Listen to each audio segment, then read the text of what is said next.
Alle mie spalle comincia il barrio del Santa Cruz, è la parte della città dove la sera si sviluppa tutta la movida qui sevigliana, ricca di locali, di ristoranti, anche di luoghi dove è possibile ascoltare della buona musica di chitarra e anche di flamenco. C'è anche il museo del flamenco che avremo modo di farvi vedere in dettaglio, anche con un'esibizione degli artisti che animano tutte le sere 3 spettacoli al giorno. Il barrio de Santa Cruz, nel casco antiguo di Siviglia, contende al barrio de Triana il primato di quartiere dal cuore andaluso. Santa Cruz è un intricato sistema di stradine, vicoli, piazzette, dimore con patios, impreziositi di azulejos, piante di ortensie, rose, bougainville, hibiscus, geranei, gelsomini, jacaranda e oleandri. Tutto intorno si avverte una diffusa sensazione di fresco che si mescola alla silenziosa riservatezza di abitazioni in apparenza disabitate. In una parola sola, benessere. Sì, perché nei patios ombreggiati, protetti da cancellate in ferro lavorato, la tranquillità e la quiete regnano sovrane. Il barrio di Santa Cruz sorge nella Juderia, l'antico quartiere ebraico, dove a partire dal 1248 vennero concentrati da Ferdinando III di Castiglia gli ebrei di Seviglia, fino al 1492, che invece con il decreto di Alhambra ne decretava l'espulsione. Mutò la fisionomia del barrio, sì, perché progressivamente le sinagoghe vennero convertite in chiese e l'imprevisto spopolamento innescò una irrefrenabile decadenza causata dall'inaridimento economico. L'arteria principale che dalla cattedrale della Giralda immette a Santa Cruz è la trafficata Calle Mateos Gago. È un susseguirsi di tapas, ristoranti, bodegas e tiendas di souvenir. È il percorso obbligato che introduce al Santa Cruz più discreto per scoprire la casa dove visse il poeta Luis Cernuda.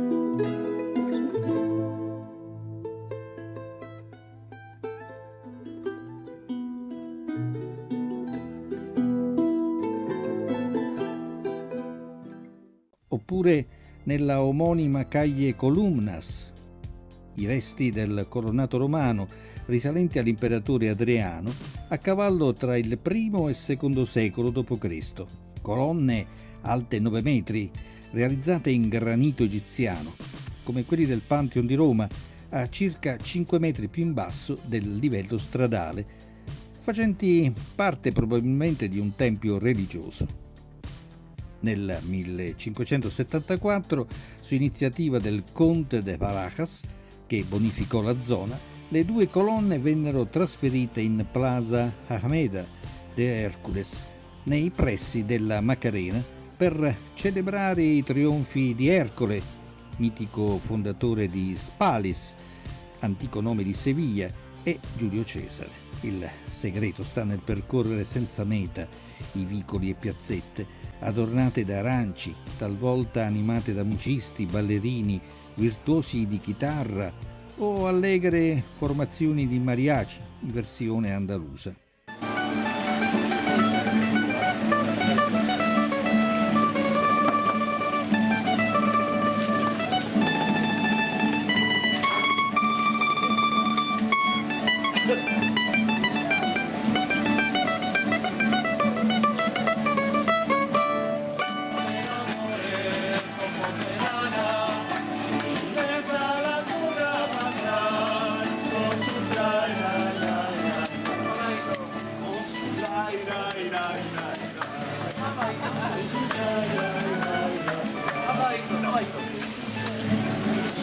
Cuerpo a tierra.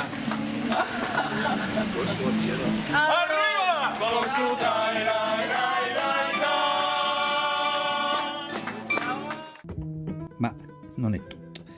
perché nel quartiere dove visse Murillo, partendo da Calle Agua, che costeggia le vecchie mura perimetrali, superato un labirinto di stradine, un continuo di tiendas, tapas e cantine, regno della chitarra flamenca, i suoni si attenuano a cospetto di chiese barocche e conventi di suore come quello di San Leandro, famoso per i suoi dolci.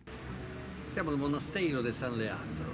Non è un monastero come tutti gli altri, è un monastero dolce. Infatti qui le suore del convento preparano dolci buonissimi per i turisti. Andiamo ad assaggiare.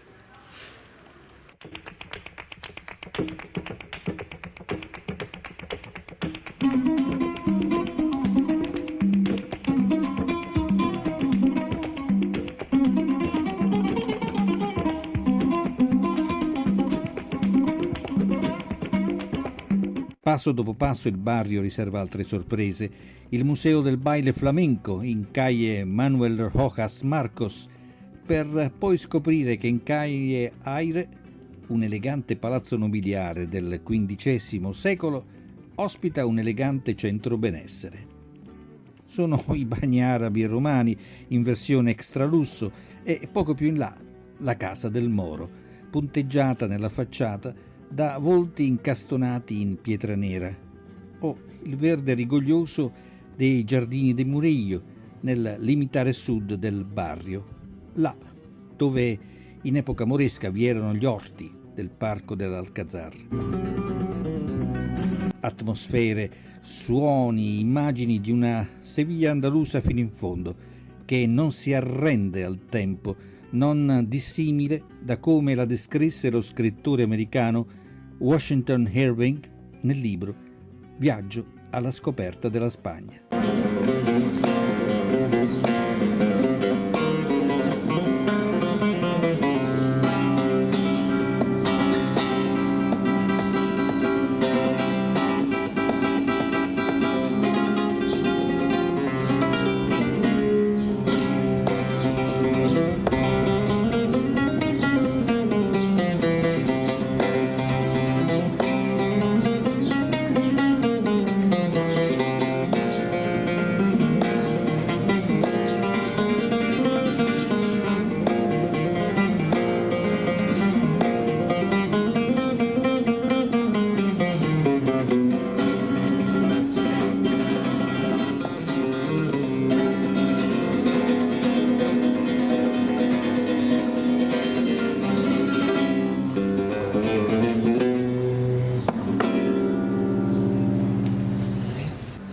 Chapa. ¿Dónde? Bien. ¿De aquí? ¿De Sevilla? De Sevilla. Claro.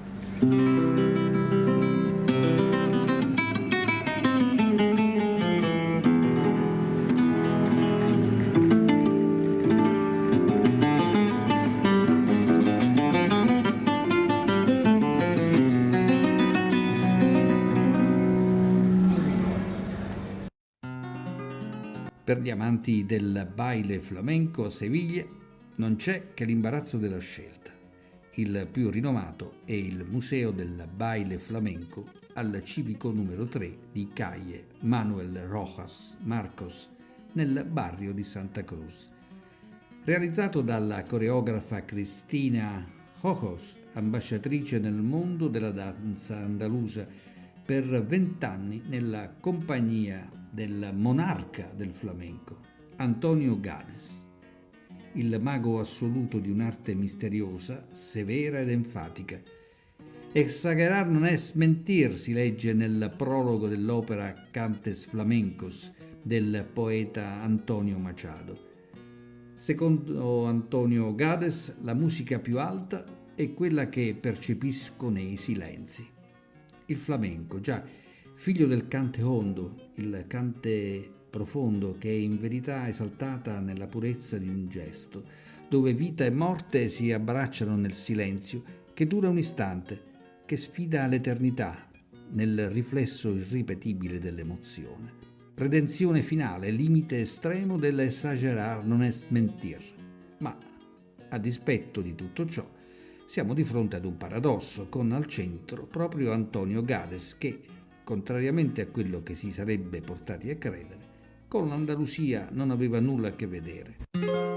Sì, perché l'icona del flamenco, approdato in cerca di avventura a Madrid in giovane età, per sopravvivere prima da garzone, poi fruttivendolo, pugile, calciatore, veniva da lontano, da Elda, un paesino centro-orientale della Spagna, nei pressi di Alicante, nella comunità valenziana.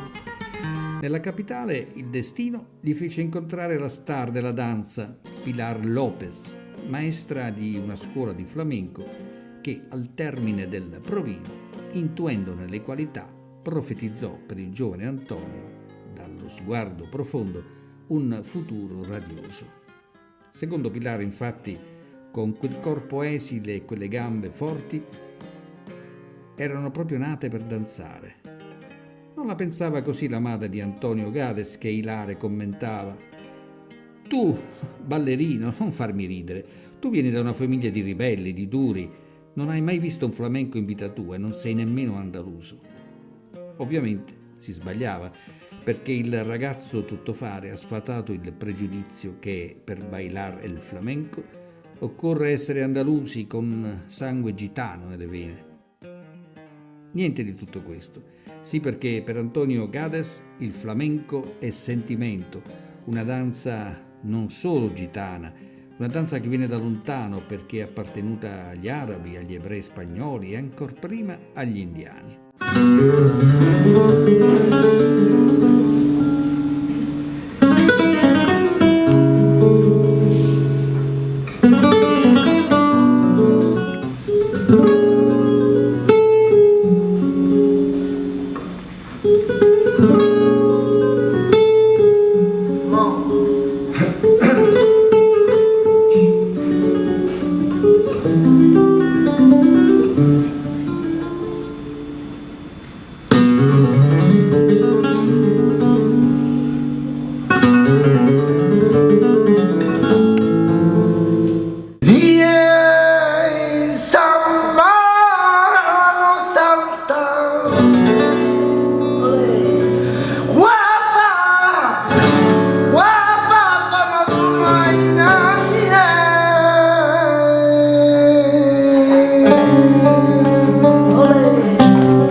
Ben lontana, come ebbe a dichiarare più volte il sublime interprete di Carmen e Bodas de Sangre, partner di Cristina Ojos e Carla Fracci, ma anche amico di Pablo Picasso e Rafael Alberti, dall'immagine folcloristica, grottesca, menzognera del format turistico a base di nacchere e tamburelli. Il museo del baile flamenco odierno parla anche tedesco. Sì, perché il suo direttore, fatto alquanto singolare, si chiama Kurt Gross, insignito recentemente della Croce al Merito dal suo governo nel Palazzo di Città di Seviglia per i meriti nella diffusione della cultura sevigliana. L'elegante edificio, risalente al XVII secolo, conserva a piano terra il tipico patio andaluso in stile hessiano, tra luci ed ombre, con sedie sospese che animano il tablao, le danzatrici statuarie e sensuali come Rosa Belmonte, Cristina Gallego, il ballerino Daniel Torres, accompagnate alla chitarra da Ramón Amador e dalla voce graffiante e passionale di Nara Montane.